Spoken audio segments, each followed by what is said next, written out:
Hello, welcome back. I'm not dead. I'm still here. Yeah, so I just want to touch base quickly.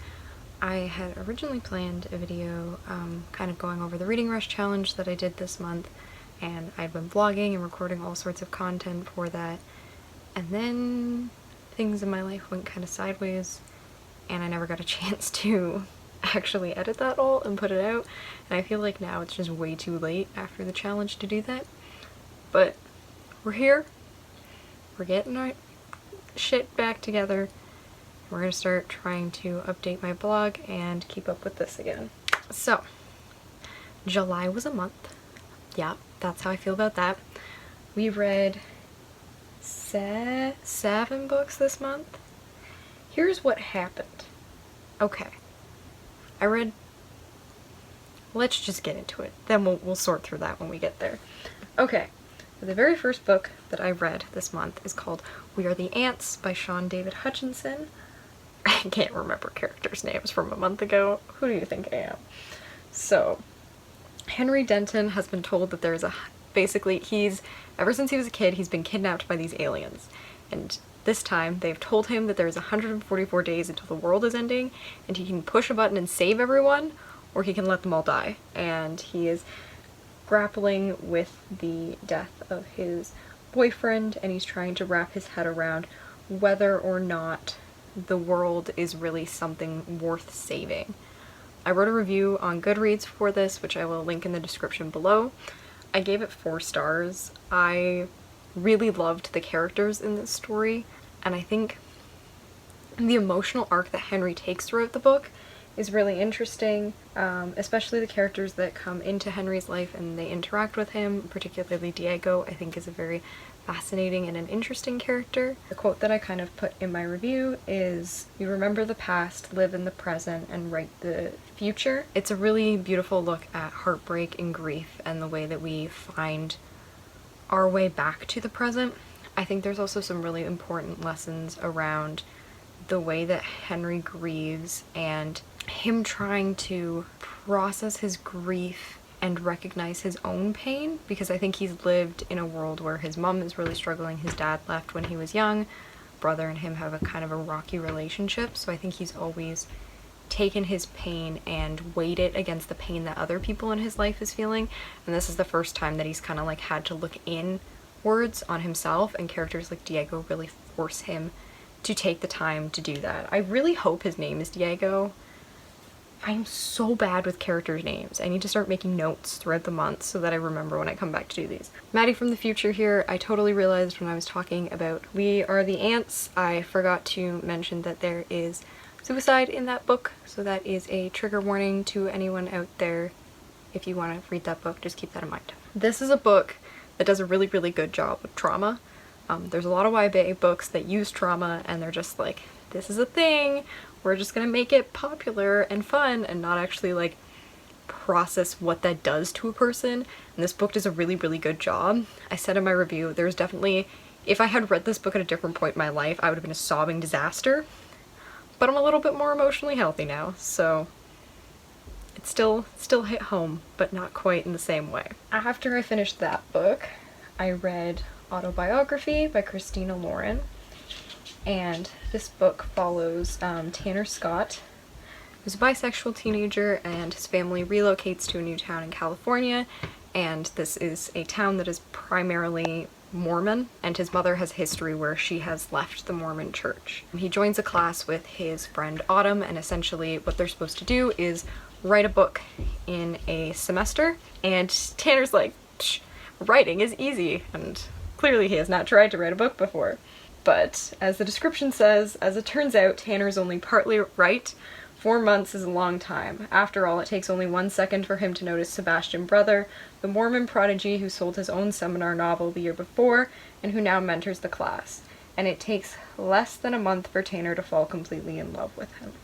So I gave this book 3 stars just because I think they could have done more with it. This book has some really interesting explorations of like LGBTQ plus issues and discovery in relation to religion, and I think they do a really good job of not like entirely demonizing religion and recognizing the importance that that can hold in people's lives, while also recognizing the like incredible damage that it can do to families who use that as a justification for their own homophobic, biphobic, transphobic, whatever beliefs. And at the beginning of the book, you really get a lot of that development, especially with Sebastian. But as the book proceeds, that kind of falls apart. This is a book, too, that I think part of the reason I gave it 3 stars, and this is going to make me sound like a horrible cynic, is the ending was too perfect for me. I think this is why I don't read romance normally. Like, everything was too well wrapped up. It was too much of a happy ending. I was like, this is a little unrealistic. There should be some more drama in here. But nonetheless, good book, 3 stars, would recommend. The next book I read after that was Felix Ever After by Case and Callender. And can we just appreciate the fact that this cover has trans character on it with visible top scars?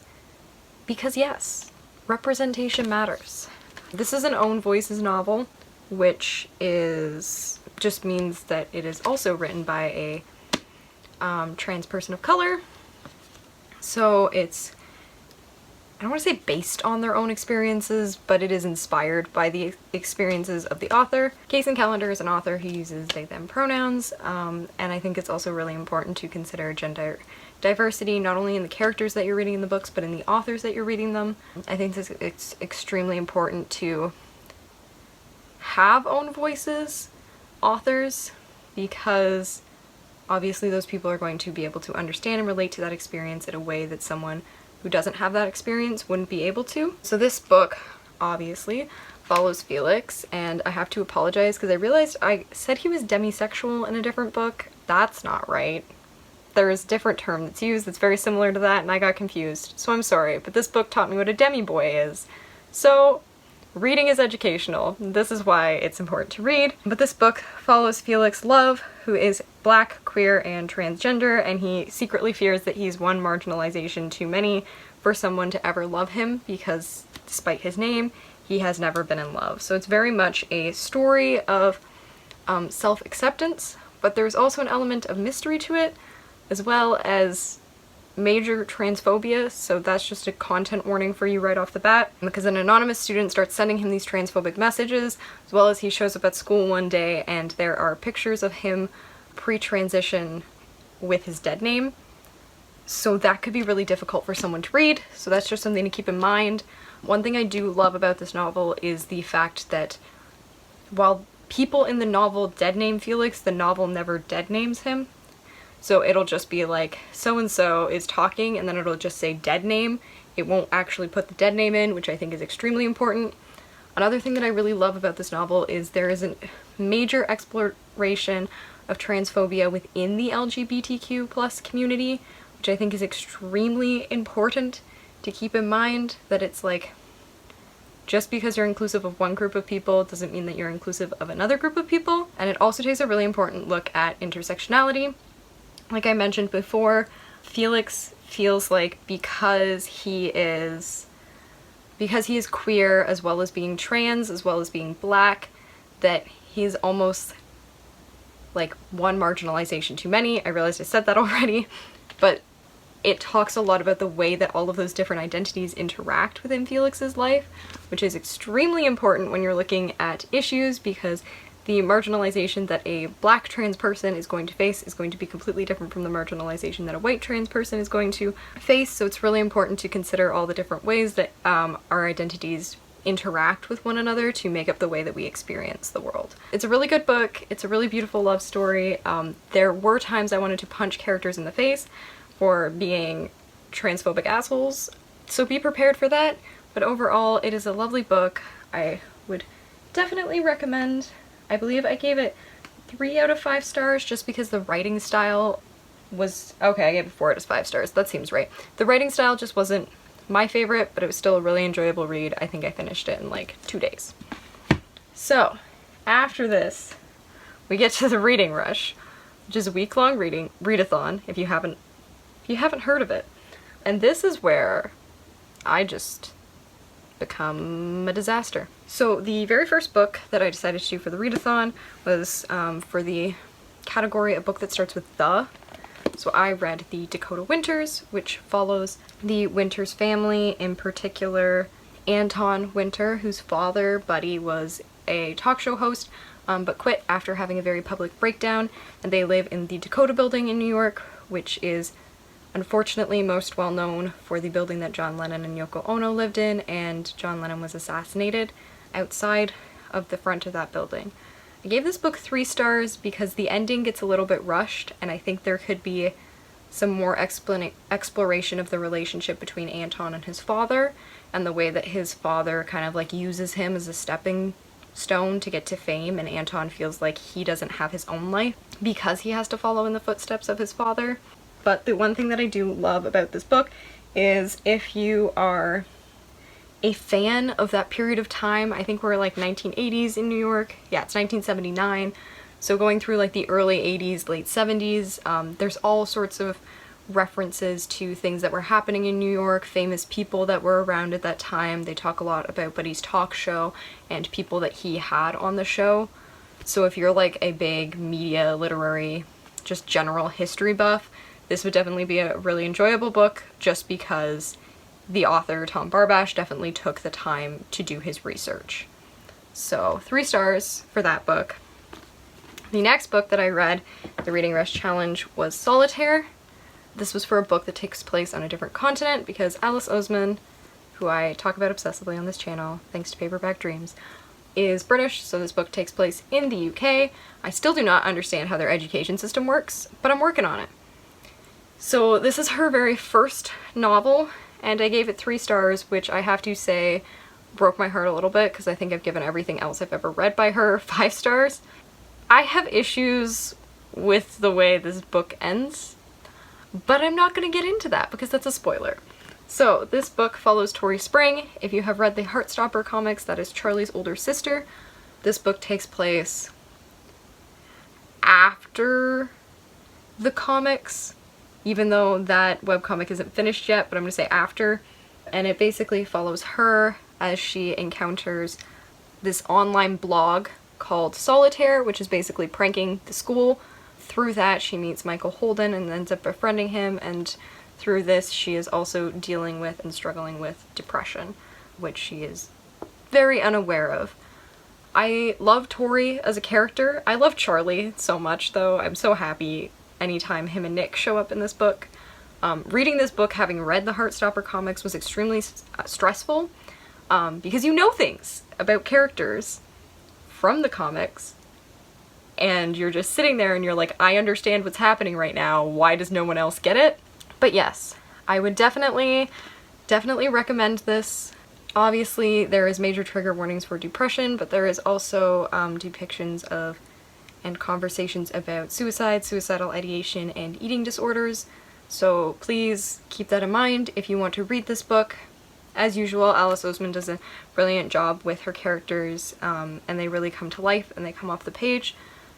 My major qualm with this book comes at the end, and like I said, I can't talk about it because it's a spoiler, but nonetheless, read it. Read all of her books. Give her all the love and support she deserves. Still waiting on Loveless to come, and Nick and Charlie's in the mail, and I will definitely be reading those in August. Oh, we have one more, and then things go sideways. So this is the last book that I actually finished for the readathon. I had 2 more books on my list, but we were just not, my head was not in it.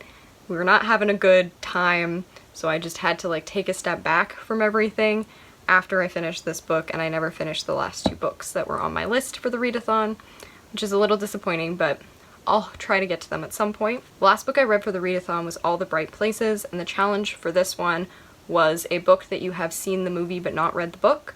So I watched the Netflix version of this movie that came out with, I believe it's Dakota Fanning. I don't know the other actor's name. I think it ends with Smith. Jordan Smith. I feel like everyone thinks he's related to Will Smith, but he isn't. That's irrelevant. Anyways, I had seen this book and I had been very wary to read it. As I've previously mentioned, I do find that there is a large portion of teen literature that likes to romanticize suicide and depression and other mental illnesses, and I think that's really unhealthy and dangerous, especially for teens who are reading it who are struggling or have friends or loved ones that are struggling. I don't think that's productive for anyone to be able to read that and see it as this like magical romantic thing. I also think sometimes, especially in books where there are relationships, people fall in love and it fixes everything, which also not how that works. Your mental illness doesn't immediately go away just because you're in a relationship. So I was really, really nervous to read this novel, even though one of my friends had read it and she'd reassured me, and I loved it. I love Virginia Woolf, even though I've never read any of her books, which I know sounds counterintuitive, but I've read like a lot of her poetry, and I have like so often on Pinterest and stuff like that, I'm constantly saving quotes and things from her, and I know a lot about her just because I've read books like Who's Afraid of Virginia Woolf, and I've done a lot of studies about other authors at that time, so I'm very familiar with her life and her history, but I actually need to read her books. The reason I'm talking about Virginia Woolf is because she comes up a lot in this book, and they do a really good job of exploring her life and talking about what happens and interweaving that into what the characters are going through. So, if you don't know, All the Right Places follows Violet and Finch. Violet's sister has died in a tragic car accident. I believe it's almost a year prior to when the book starts, and Finch is a teen who struggles with a very severe mental illness. I believe it's implied that it is bipolar disorder, and he essentially goes through these periods of being asleep where he like doesn't know what's going on, he doesn't really remember what happens, and he kind of like blacks out and loses himself for these massive chunks of time. And the book kind of starts after he's just come out of one of these periods, and him and Violet meet each other when they're both standing on the ledge of a bell tower. So, like I said, this book deals heavily with teen suicide and mental illness, so be aware of that and keep that in mind when you choose to read it. And the book follows Violet and Finch kind of as they develop their relationship with one another. Finch really wants to help Violet get through her grief and her pain, but he struggles a lot to be able to let her in and see what he is going through. If you read the author's note at the end of the book, she says that she lost someone that she really loved and cared about when she was a teenager, and you can definitely tell that her personal experience allowed her to write the book in a way that is so vivid and so real. I don't have the exact same experience as what happens in the book, but I did go through something similar when I was a teenager, and to be able to read that and see that on paper, where it's this love story, but it's also an understanding that sometimes we can't save the people that we love no matter how much we want to.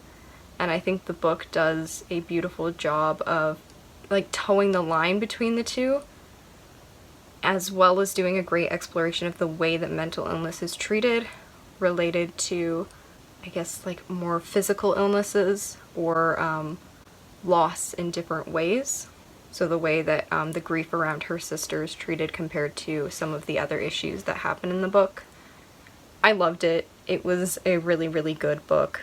I gave it 4 stars just because I have a couple issues. There is homophobic slurs used in the book, which I felt was dealt with unnecessary. Like, the homophobic slurs didn't need to be there, and I hate when books just have them to have them. Like, I get that teenagers are shitty and can talk like that sometimes, but I just find it frustrating. And I'm not a huge romance person, so some of the like physical things about their romance, I was just like, this doesn't really relate to me or the story, and I wasn't a huge fan of them. But those are very, very minor critiques. Overall, this book is absolutely wonderful. It is so much better than the movie, of course, and I would highly recommend it. So after this, I just stopped reading for the rest of the month. I guess I forgot to mention, before the reading rush, I had like a huge reading rut because I tried to read this book that was absolutely terrible. Literally, there was one line in the book that just stopped me, like cold, hard stop, and I just didn't finish it at all. Just really, really threw me off for this month. But before the reading rush started, I had started reading O.C. Daniel by Wesley King, and I decided to stop to finish the reading rush, and then I ended up finishing reading it instead of completing the reading rush, which I think is fine, because Because I think the most important thing sometimes is just to read. Like, I think I get too wrapped up in like trying to read so many books a month or trying to complete all these different challenges. And it's like, if you're not enjoying yourself or you're not having fun, or if you're not in a headspace where you can read and enjoy those books, I don't think there's a point in pushing yourself through it. And I'm trying to get better at that.